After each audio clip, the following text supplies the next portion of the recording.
Hey, I'm Prashant. This series is created to welcome you into the world of some really amazing, inspiring women.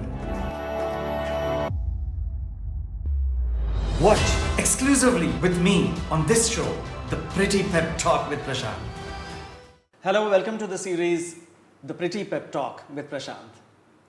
And my today's guest is a beautiful lady with a pretty smile. She's face behind Studio Mass and she's into creative designing. Her life is completely surrounded with designs and she'll look at life from a design perspective. So let's catch up with her and see what she has to say about this. Welcome to the show.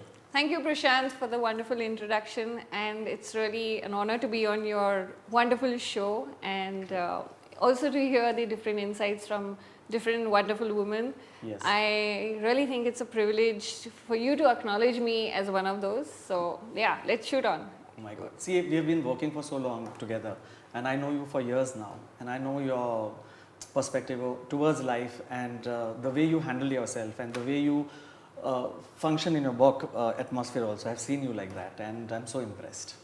So what works for you? How you are like this? You're so perfect. Wow. Well, if anyone had asked me that question or posed that question to me 25 years back, I would have never believed this, because I don't think the word perfect ever suited me, because straight when I was out of JJ where I studied design, I was a complete tomboy. I had no idea what I'm going to do in life. I didn't know if I wanted to do design or do architecture. I mean, I was a typical confused kid. So when I hear that perfect word, I think being a designer really helps. Many people have spoken about this, and I really endorse that fact. Like, our life is like a design. You need to script it out. Like, you're a filmmaker. You always know you need your script in place. Similarly, as a designer, you have to envision your life. How would you see your life if you had to design it in a perfect way? Okay, there's going to be flaws, there's going to be ups and downs, but those are the things that take us along this journey called life, and that's where we kind of resonated with design. So coming back to that perfect thing, I mean, I'm glad. I'm not even sure where I am in this journey, but even if you say I'm 50%, I'm glad if I have achieved that level of perfection. So thanks for that. Okay, great. So obviously we all are learning through this, and we all are going through life and learning the whole different dimensions of life, I believe. And of course, design, when you design certain things, obviously you keep these things in mind, right? The dimensions. So what do you feel? How do you look at life? Because life is simple, though it's complex. So with your experience of life, now how do you look at life? What's the design? Because people are very confused about this. लोकांना वाटतं की कसं जगावं, हेच right आहे, हेच wrong आहे. They feel like की असं केल्यानेच परफेक्ट असतं. This is the way to success, or this is the way you should live. So is it that simple, or how you look at life? Honestly, there's no single solution. There's no single formula, or there's no equation which defines what is life. But I'd like to share some facts about what we call, as designers, we use this philosophy called design thinking. Now, design thinking is something where, it's always important. The first point in design thinking is about empathy. Now, empathy is all about understanding. And I think we've been able to learn that as designers. So if a client comes to us with a problem, you have to understand what is his problem, or what's the challenge, or what is his target's problem. Right. So similarly, if you draw a parallel with life, understanding what you want to do, being empathetic to yourself, being empathetic to people around you. Like, I'm sure all of us face this challenge, when we are, we've just done our graduation and, you're pressurized, your parents expect you, I have invested in your education, what are you going to do in your life? At 20s, we are all at a crossroads of this. So, we are always having this big tussle amongst ourselves, like, I have to meet the expectations of society, my teachers, my parents, everything that, people have invested in me, and also finally what I want to do. Right. So if you're not able to understand, so that kind of deep stick or going into yourself or analyzing or laying your cards out correct, what is it that you want to do? If we are able to solve that, and that's what we tell a lot of youngsters today, like, understand, don't do what just people expect you to do. You have to take all these considerations, these different what do you say, की तुमच्या आईला काय पाहिजे, बाबांना काय पाहिजे, what you especially want you to do out of life without just being a copy of someone else. You have to really understand yourself first, which is step one. True. So that's what we always say is empathy. That's a first step towards designing. Wow, very beautifully said. It's a very unique way of looking at life and looking at design also. So beautiful. Really impressed. So younger generation's problem is, they are too involved in themselves, I feel, and they're too much self-centered also. That's what my perspective towards them is. They're not towards people now. They're more into themselves. They feel if the technology is there, and if they're okay with technology, and there is no communication now. And I think the communication level has gone down. So what do you feel? Is it a problem with the technology? We are going ahead, but we are also going more secluded or more introvert and more towards loneliness. So is there a problem in future for these people? I have two viewpoints onto that. Okay, we are typically maybe the Gen Z, Gen X, and currently is the Gen Z that we talk about, or the millennials. So they have been very fortunate, maybe especially the urban Indian children, because they have got things very easy. Our parents' generation was a generation who had to really struggle. They were satisfied, even if it was it was a decent salary. It was unheard of having your own house till you actually were 40s or 50s. And they were satisfied. People used to stay happy in a 3-room house, while today we are talking of 3 BHK, nothing less than that. Absolutely. And there was a lot of, I kind of think, adjustment or compromise, but that was very happy. Everyone was very content in that thing.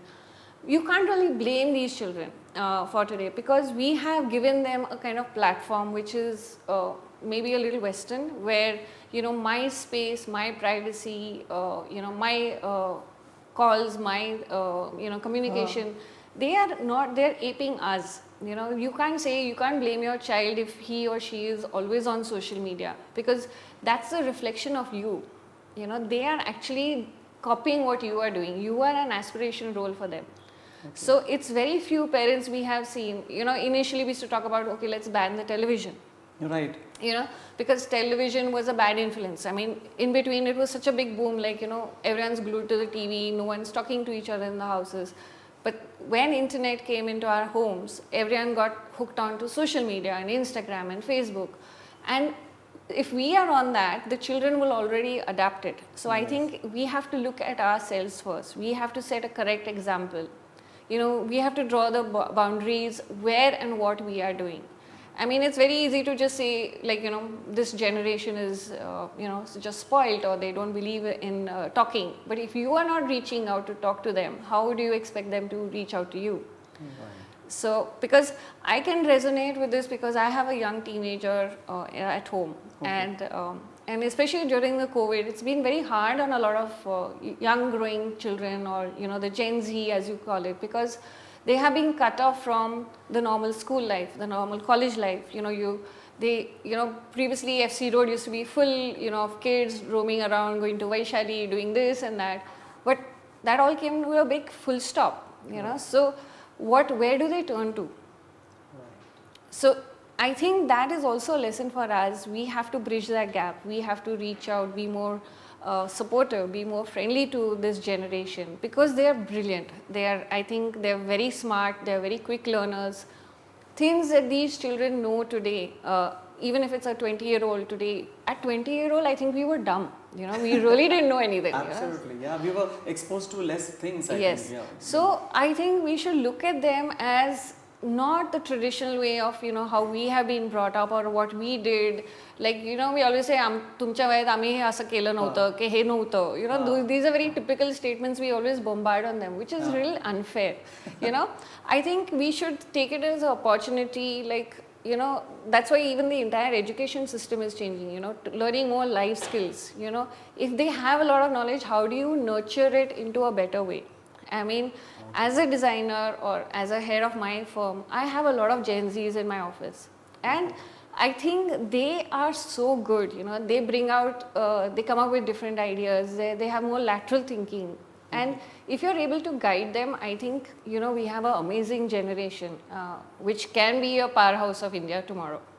सो शोभना मला सांग की पुढच्या जनरेशनसाठी काय advise राहील तुझ्या लाईफमधनं किंवा तुझ्या लाईफमधनं काय शिकायला पाहिजे त्यांनी what inspiration they should take from your life Oh, that's a very philosophical question. I think never take anything for granted. Because that's the way I think all of us have been living, till the COVID, the pandemic struck.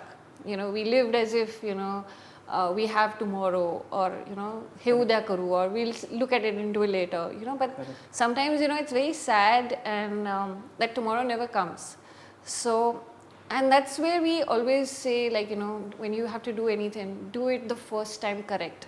Be it a design, be it a script, be it even laying a table, any small thing that you want to do. Like, we always have this process in designing. You have a first comprehensive, a sketch, you have two concepts, and you have a final design. And then you have a stage where you go into an artwork level, or, final detailing. So, that's something me and my team, my lead designers, Abhijit and Bobby, and all of us always tell our people, try and get it the first time correct. Try and do something as if it's your final shot. It's like, like as a sportsman, it takes so many years of, practice, of learning. But when you have your final shot, you have to give it your best. It's that split second which is a die or do moment. So I think that's very important. Like, we shouldn't take our time, our any type of situation for granted. If it's don't wait for the next hour, the next minute. You don't know what's going to happen. So I think that's where all of us have become a little grounded because of this situation, and we all have lost so many dear people in the last 2 years, which has taught us so much. Like, it might even about saying, appreciating someone, or saying you've done something really good. It makes that person feel so happy. It's reaching out to a family member and saying, I love you, and these things we don't say. So something to your previous question, about the today's generation, about being less conversant, they don't really have real conversations. Conversations, unfortunately, even for us, are now more towards just chatting, or, just saying like, and passing a comment on someone on social media, which is very I'm not saying it doesn't have any value. It does, because it's nice when you're reaching out to someone across 7 seas and to another part of the globe. That's also connected a lot of us, but sometimes we do tend to ignore the people who are close to us. So we don't talk to people in our group, in our office, or to our family. So let's not take anything for granted, is my message. I mean, that's what I think is really important. Yeah, so what we're trying to say is, don't take life for granted. That's what you're saying. Yeah. Every minute, every moment is important, and you give your best shot to the moment. Yes, absolutely. Right? Yeah. Oh, how wonderful it is. Great. So, going a little off track, but I want to ask you about, have you discovered the meaning of love? Oh, yeah. Okay. Yes. In fact, many times, and I think all of us have been in and out of love. But I think the most stable thing, when you say, so we all have, again, maybe these dreamy images, or thanks to you filmmakers and photographers, who make everything so perfect. We all envision the perfect boyfriend, the perfect girlfriend, the perfect life. And that's something which also, that's the major drawback of Instagram, I feel, because there's too many filters, there's too many pink tinted glasses that we see life through. And unfortunately, that is what people are looking at. They see love as a perfect image, that happily ever after. Right. But love is, I think, when you come to think about it, it is doing or being with what you set out to do, maybe with your best friend, who maybe was not your boyfriend that time, building up a company with the same person, raising a family. And I think have been very fortunate because my partner, who is my partner in crime, as I call it, is Mangesh. And he has been able to, we are like chalk and cheese, we are completely different. But I think that love is not the rosy love that you see or you think of, but when you say have the same passion towards life, you have the same ambitions, you see life and not just about yourself, but about doing something for your society, for your country. That love, when you say love conquers it all, or as together you are stronger, that's the type of love I believe. I'm not maybe the romantic lovey-dovey types, but yes, I do believe love really matters in life. Okay, Shobhana, what I feel is today's generation or today's youth is so money centric also. They feel money is everything. And they say, no, anything and everything for money. So how important is money to you? Yeah, so what I think, or I think most of us, like you and me, and so many of our friends, we started realizing the equation or the balance of, how to live your life and how to also earn money. So unlike the previous generation who just believed in saving for a rainy day and, for their children and mulicha lagna and, all these typical mindset things, we all started coming out and started saying, yes, okay, I know I have to save, especially for professionals like you and me when we are not dependent on a pension or, something like that. But also we also realized we have to live our life. We all started traveling. So if you see the whole ideology of the the big Indian middle class, they said, middle class people in India started traveling the world. They started realizing the importance of experiences, of globalization, or being a global citizen. Previously, I think the whole idea was you have to, if you want to have a successful or a happy life, you had to go abroad. You had to go to US or UK, earn money or go to Dubai, earn a lot and come back to India. But the game is changing now, I think because even the youngsters realize there's a lot you can do sitting in your country.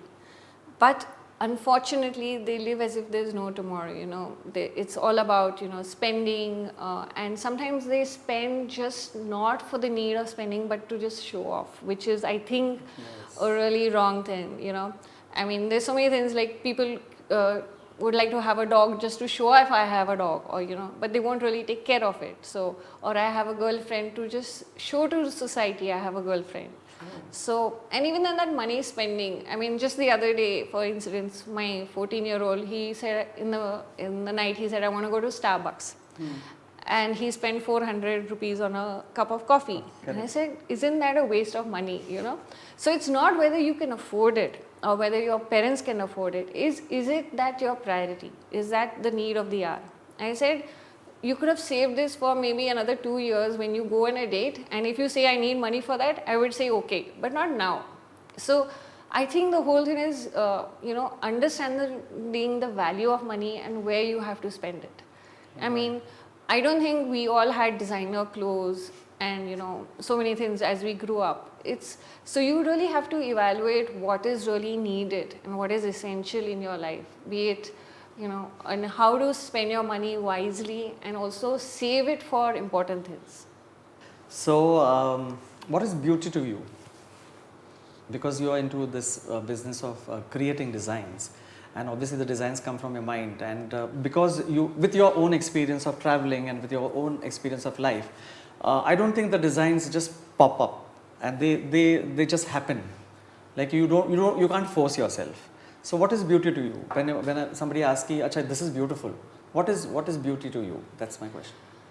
Oh, well, this is actually one of my favorite things because people always have this thing of, when you say design, they think there's a lot to see, there's a lot of elements, there's a lot of visual arts. But to me, I think the most beautiful thing in design is the minimalistic design. It is the Zen part of life, I mean, why Japanese design or, that minimal or the Scandinavian design appeals to us? Because it's so clean, it's so simple, I mean, there's a beauty in entering a beautiful Apple store, which is so minimal. It's just white. There's no over branding.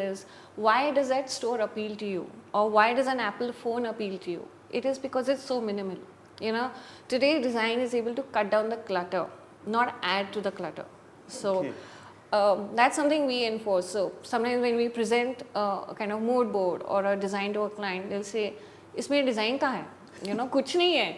तो ये मैं भी कर सकती हूँ." Like, so that is a whole challenge. Today people who think, design or interior design is like, having too many elements, too much of, different materials, making the whole place crowded. That is actually visual pollution to us.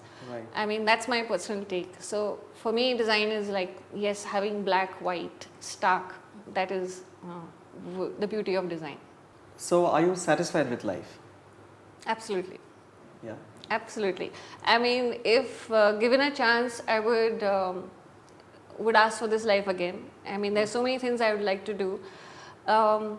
I think that's a very important thing where, people are always dissatisfied and constantly searching. But we have taken a lot of risks in life. The first risk where as a young child, when I realized when my parents shifted back from UK to India, everyone was saying, आवडतं का इकडे, तिकडे किती छान होतं. And that was a step my father took because he wanted to do something for his country. It was a big risk. And I think from that age we learned, the idea of risk taking. So it was nice. We got good schooling in Pune. I went to one of the best schools. Then I shifted to Bombay, where I wanted to become a big person in the advertising industry. I mean, when I passed from my college, I was like, yes, I'm going to make it to the Lintas and, that is it. But because of the situation, I was asked to come back to Pune. Right. And I was a little disappointed again. I mean, why? Pune, there was no advertising agencies. And then we all came together and we started our own firm. So this is exactly 24 years ago.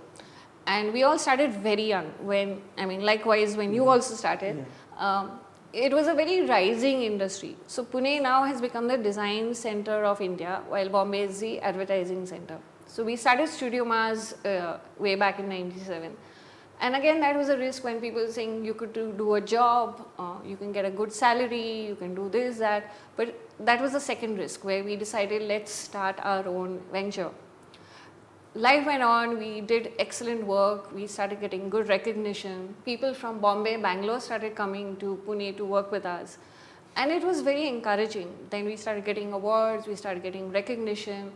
And we grew. So from us, I think our first office was hardly 100 square feet. It was in Shukrarpet, in a very small place where, even when a client used to come in, two of us had to walk out because it was so tiny. And today now we have Studio Mars, we have a beautiful office headquartered in Pune. We have associates all across the world.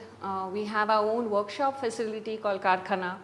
Because we believed even our workers or, so designers are say, in that sense, they have a nice space to work. Why not the people who are working on the workshop or for the retail team? So we started another venture called Karkhana. And so on and so forth, we started growing and increasing our design knowledge and type of work that we do. And but still there was something missing, somewhere down the line we felt we're not doing something, we're doing everything for ourselves. And always we used to get this in like, why are you investing in a property? It's a big risk, you're taking a bigger loan and this is a liability. But so we never thought as that. We felt like if we don't take the risk, who is going to take it? It's very happy to be a self-contained small design firm with 3-4 designers. You're playing safe. But maybe that was never the outlook for Mangesh, me and the rest of my core team. So in 2019 also, our client, the Maharashtra Khadi Gramodyog, they came to us and they said, there's this legacy in Pune, which was an institute built by Mahatma Gandhi. Okay. So this was the Handmade Paper Institute. And if you run it, you will be able to save the lives of more than 45-50 people who are out of job. They were without pay for 2 years or so. And we took up that challenge because not only to retrieve the institute, but we felt really sad, like, if we are able to help through our, as we say, design thinking and retrieve something that is so beautiful and a legacy of our city, why not? So coming back to the whole aspect, like we are designers, but we knew the power of design thinking and how we could implement that to retrieve a unit that had shut down. We took on this challenge, and it was a lot of emotional blockage to get the confidence of the workers back. But today, despite 2 years of COVID, and we just took it before COVID, we've been able to retrieve the institute beautifully. It's become a talk of the town again. Our workers are happy. We are making amazing paper, and the whole aspect. In fact, just now we are talking to a lot of corporates today. It's not about just making handmade paper.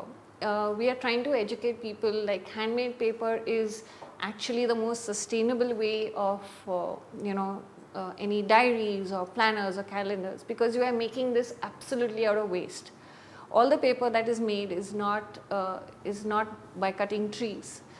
So you're saving the environment, you're doing a lot as a good cause. So I think that kind of gap that we were looking at, or that, the complete circle to fulfill our role as a designer has been fulfilled through Pune Handmade Papers. Okay, Shobhana, given a chance, whose life you would like to experience? Because you have seen your life, you have gone through Shobhana's life. So apart from that, if you get a chance, whose life you would experience, you want to experience basically? Wow, I think there are many people. Yeah. It's really hard to say, but why not Narendra Modi? Okay. Yeah, because I think it's not about being pro party or whatever, but I think he is the person who is facing the most challenges. He is a kind of catalyst, and we always tend to look at, one side of the story, but how do we know the decisions he's making? Or I think he has a tremendous pressure, At times we feel very small if you have to measure your problems in front of you and maybe the problems he's facing. I think that's tremendous. Okay. So I have two things. One is maybe Narendra Modi as a Prime Minister, and one is, I think, Priyanka Chopra, because she's doing amazing work as an Indian female, and she's become a kind of global icon or inspiration to so many Indian girls. So yeah, I do look up to both of them. Okay.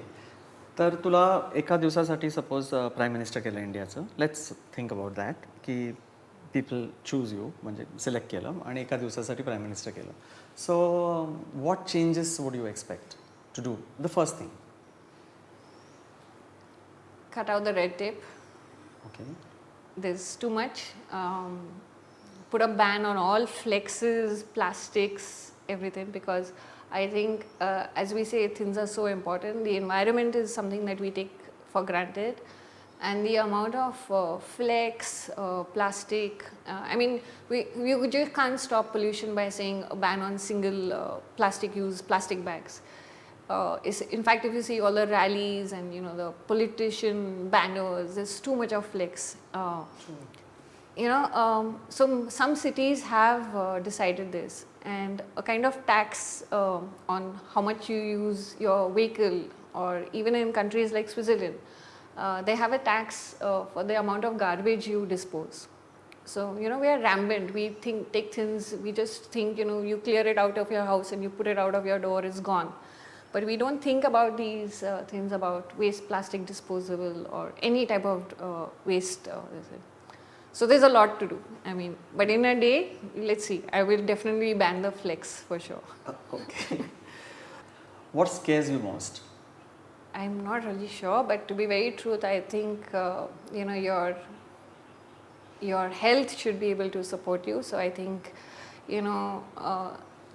you might have a lot of wishes and desires and ambitions, but if you're not healthy in body and mind, I think that's scary. It's like really scary to see, normal healthy people, go down to a very bad condition. So that scares me a lot. Yeah, but then today's generation is very casual about it. That's what I have seen about the health and the mental health and the physical health. Because there are no sleeping patterns now, there are no eating habits, right? The drinking pattern is different, and they don't care about it, and they say, okay, today we want to live like this. And so, is it right for them, or is it a dangerous future they are getting into? It is. It is. I mean, that's what we always evaluate. Like, I mean, partying and all is no longer limited to a Saturday or this, and it's like you you see them enjoying life. They're not bothered. Amala kai hot nahi, hazo, typical Puneri attitude. This is not correct, but I think they will soon learn about it. Hopefully, because on the other flip side also, if you see a lot of the youngsters that we're talking about are also conscious about their health, so we might be just talking about a few who are not, but many are now aware about good nutrition.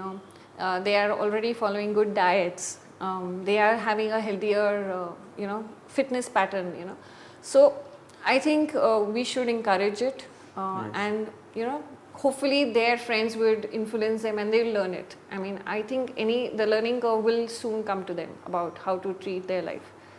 So what's success to you?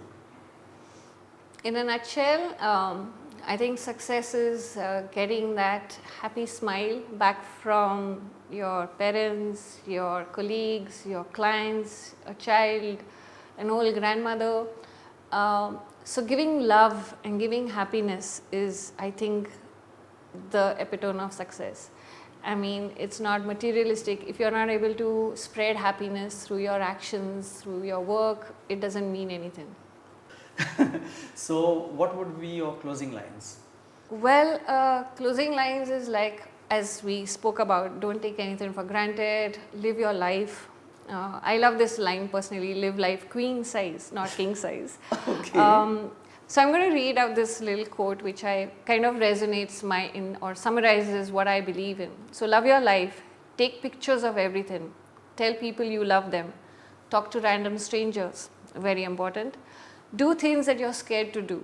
So many of us die and no one remembers a thing we did. So make your life significant. Take your life and make it the best story in the world. Don't waste it. Oh, that was fantastic, Shobhana. And with these closing lines of being connected with people, and what is success? Success means getting back smiles from the people. Once you get back smile from the people, you know you are successful in life. That's very important. I think that's a beautiful way of saying it, Shobhana. And thank you for being with us. And it was just pleasure talking to you. Thank you, Prashant. I was actually scared to do this, but it was wonderful talking to you. And yeah thank you. Thank you. I'm honored.